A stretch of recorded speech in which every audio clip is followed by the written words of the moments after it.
મહેસાણાની દૂધસાગર ડેરીના નિયામક મંડળના વિરુદ્ધમાં અપપ્રચાર થઈ રહ્યો હોવાના દાવા સાથે સભાસદ ખુલીને સામે આવ્યા છે।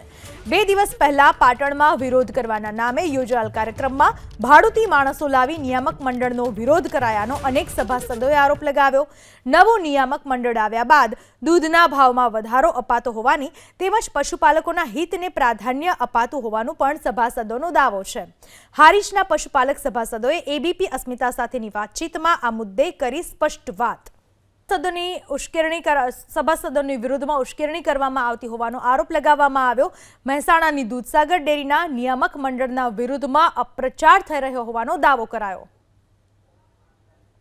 જે રીતે ડેરીને લઈને સમગ્ર ગઈકાલે વિવાદ થયો તો તેને લઈને શું કહેશો? વિવાદ હા બિલકુલ ખોટો જ હતો। કોઈ પશુપાલક આયા જ નતા ત્યાં, સમજ્યા ને?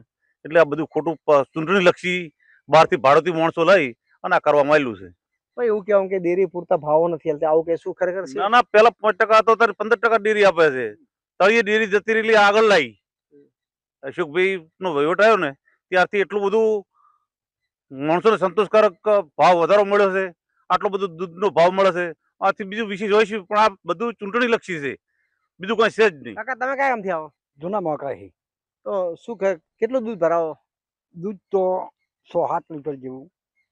પૂરા ભાવ મળે? હા, પૂરેપૂરો ભાવ મળે છે અને વધારો પણ સારો આવે છે અને બધું એમ કે સંતોષકારક ડેરી આપે છે। સંતોષકારક ડેરી આપે છે। વડીલ, તો ગઈકાલે સભા યોજાઈ, એમાં કેટલાક લોકો દૂધ રસ્તા ઉપર ઢોરો હતું, ખરેખર શું હતું? એ બધું ખોટું જ હતું। આ બધું ખોટા વિવાદો ઉભા કર્યા છે ચૂંટણીના કારણે।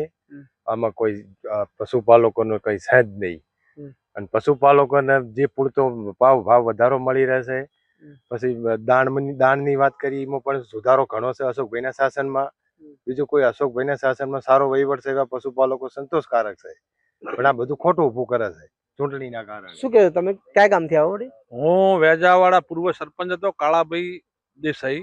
અશોકભાઈ નું શાસન આવ્યું એટલે પેલા 4% વધારો મળતો દૂધનો, અત્યારે 15% વધારો પશુપાલનનો મળે છે અને વહીવટ સાગરદોને સારું મળે છે। પછી ડેરીની વિઝિટ પહેલા 200-300 રૂપિયા હતા, અત્યારે 100 રૂપિયામાં ડેરી અમારા ઘેર ગાડી આવી જાય અને વિઝિટ થઈ જાય, એટલે બહુ અમારા ખેડૂતોને અને માલધારીઓ માટે બહુ લાભદાયક છે। અને આ તો જે રીતે લાભદાયક છે, મારી સાથે અહીંયા મહિલાઓ પણ છે જે દૂધ ભરાવે છે, તેમનાથી પણ વાત કરીશું। બેન, શું કહો, કેટલો વધારો આવ્યો? અમારે લાખ ઉપર આવ્યો। લાખ રૂપિયા? લાખ ઉપર ના, હા। તો બસ એમ કે ડેરી નહીં હાલતા, પણ ખરેખર શું છે? ના હાલે જ છે, ડેરી બધું હાલે છે, કમ્પ્લીટ આવે। આ શું ભાઈ એટીટ્યુડ બધું સારું જ છે, બધું અમારી ડેરીમાં તો કમ્પ્લીટ મળે અમને। મળે સારો હોય। કાલે ત્યાં કાલે રેલી હતી, લોકો એવું કહેતા હતા કે ભાવ હતો, તો ખરેખર શું હતું? તે તો આ બધું ખાલી ખોટું કર્યું આ ચૂંટણીના લીધે, બધું અશોકભાઈ માટે આ ચૂંટણીના લીધે જ કર્યું ને। બેન, કયા ગામના છો? મેમણાથી આયા? દૂધ ભરાવો? કેટલું ભરાવો? ભરાવો 50-60 લીટર। કેટલો વધારો આવે? વધારો આવ્યો 75,000। 75,000? ભાવ મળે બરાબર? બરાબર મળે, કમ્પ્લીટ। તમે કયા ગામથી આવો બેન? મેમણાથી। મેમણાથી? હોય। કેટલું ભાવ વધારો મળે? ભાવ વધારો સારો મળે, 15,000 રૂપિયા 15 રૂપિયા મળે છે અને વાસણ મળે, બોનસ મળે। અમારે તો ડેરી આગળ છે, સારું છે, અમને ખૂબ મળે। મંત્રી સારા છે, વહીવટ સારો છે, ખૂબ મળે। કાલે તો બધા દૂધ રસ્તા ઉપર દૂધ ઢોરું તો નહીં? ઈ તો આ ચૂંટણી લડવા તો કોઈ વસ્તી આમે બોલે ને આમે બોલે, પણ અમને ખૂબ મળે, અમને ખૂબ મળે। અમે સારું છે, પશુપાલન થાય, બીજો વધ ન રાખો એટલું થાય। પશુપાલન પાલવે? હા, પાલવે, દૂધ વધુ થાય, હજુ વધુ જાય તો સારું। કાકા, ડેરી ઉપર આક્ષેપ થઈ રહ્યા, શું કહેશો? એ રીતે વર્ષોથી હું દૂધ મંડળીનો 25 વર્ષથી પ્રમુખ છું।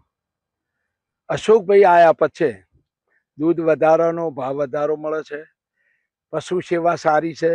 સાગરદોણના ભાવ 4 વર્ષથી એક ધારા છે, રૂપિયો વધ્યો નથી।